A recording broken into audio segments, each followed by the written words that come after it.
I'll be honest, when I first booted up Octopath Traveler 0, I had no clue what lane this game was supposed to fit into. On paper, it's a console adaptation of a free-to-play gacha prequel, not exactly the setup that screams top-tier JRPG, right? And my first hour didn't help much. The opening caught my attention, sure, but the onboarding felt shaky, the pacing felt off, and I couldn't tell if the story was actually going anywhere worthwhile. But almost like it sensed my doubt, the game flipped on me.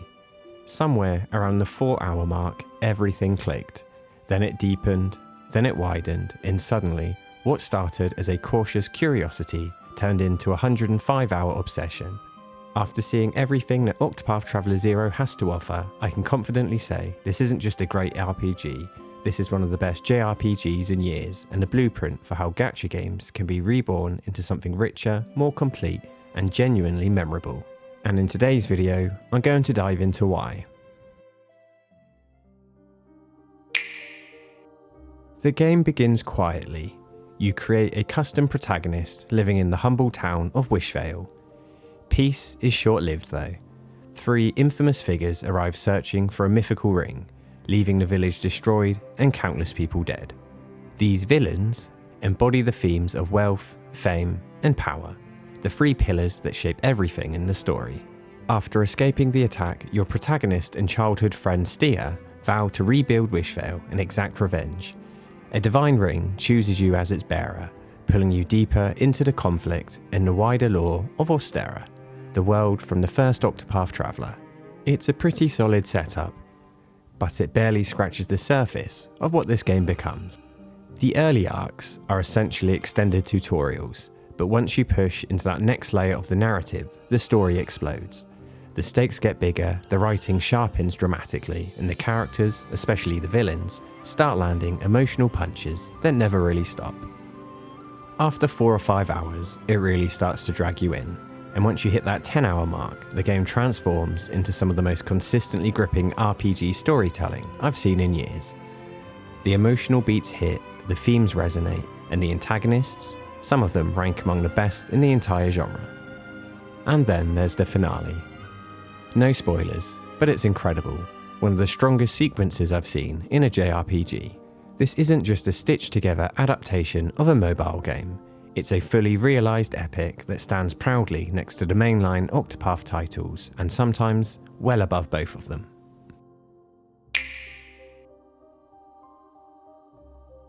This prequel is based on the Champions of the Continent, the former live service gacha game, but this console version is not a port, it's a complete restructuring. It covers the lore of Ostera, pulls major arcs from the original, and turns them into a cohesive, ambitious narrative. The world grows massively over time.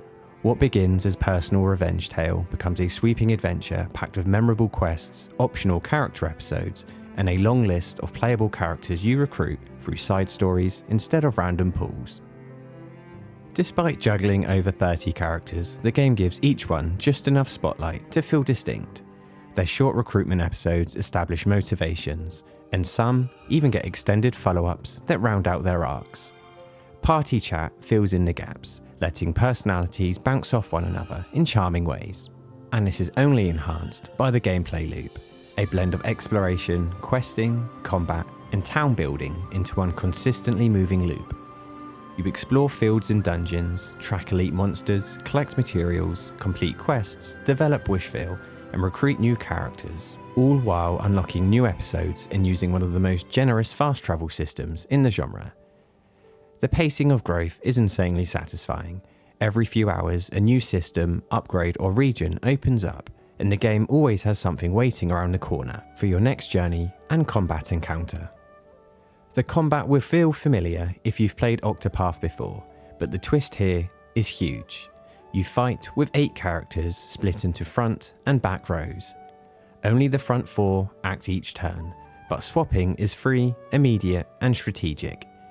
Characters in the back recover HP and SP automatically, pushing you toward aggressive, high-tempo playstyles.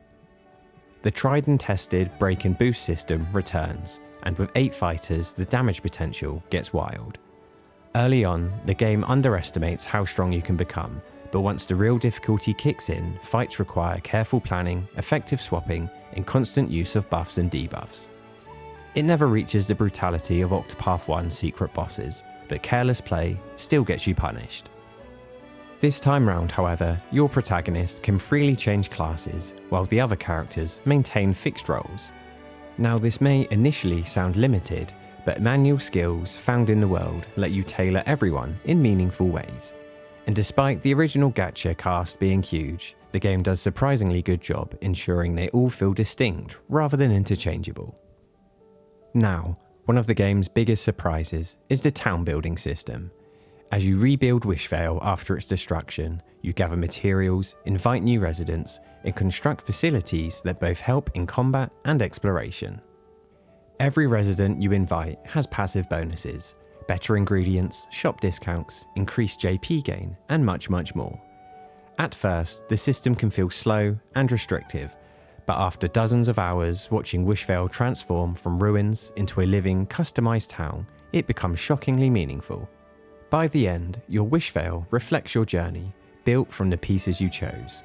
Facilities grow stronger as you take down elite monsters, giving real gameplay incentives to keep improving your town.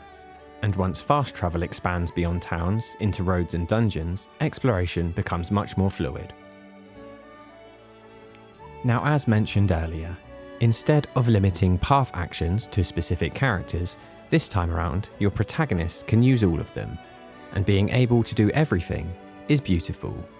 Steal, inquire, negotiate, it's all fair game. But success depends on your wealth, fame, and power stats, all raised through completing main and side quests. Different NPCs respect different qualities, so figuring out what matters to whom feels like a mini puzzle. It encourages revisiting towns multiple times, which naturally ties exploration and progression together in a way that feels organic.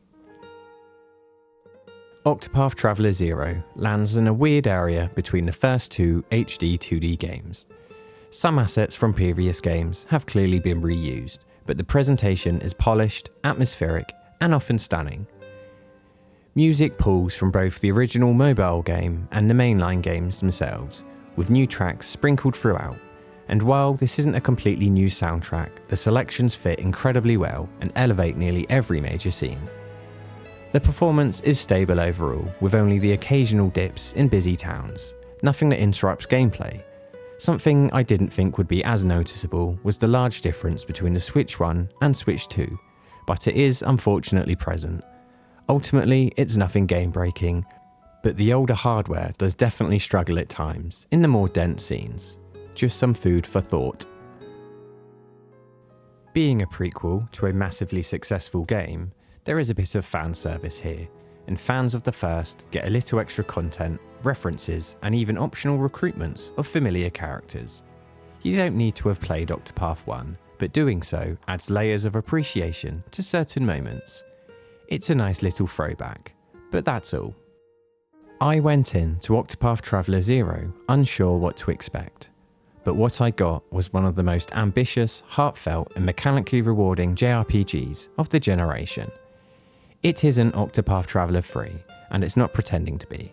What it is, though, is a surprisingly bold reimagining of a mobile title, one that transforms a gacha experience into a full premium JRPG, and something I didn't think I would say this year after Trails in the Sky remake, but Octopath Traveler 0 is my new favourite JRPG of 2025. This is clearly more than just a side project, more than a gacha conversion. It's a preservation of effort, a way to take a story that would have disappeared with the mobile servers and give it the permanence and love it deserves. The storytelling is exceptional, the characters shine, the combat sings, the systems interlock beautifully, and the finale left me stunned. Regardless of its origins, Octopath Traveler 0 stands among the best RPGs that Square Enix has ever released. If this is the future of the HD 2D series, the future is bright. I wouldn't necessarily call this a review or a deep dive, but it's my thoughts on the game, and I hope you enjoyed it, because this is a game I absolutely adored. But with that said, make sure to like, subscribe, and leave comments below about your thoughts on the game. Thanks for watching, stay cozy, and I'll see you around.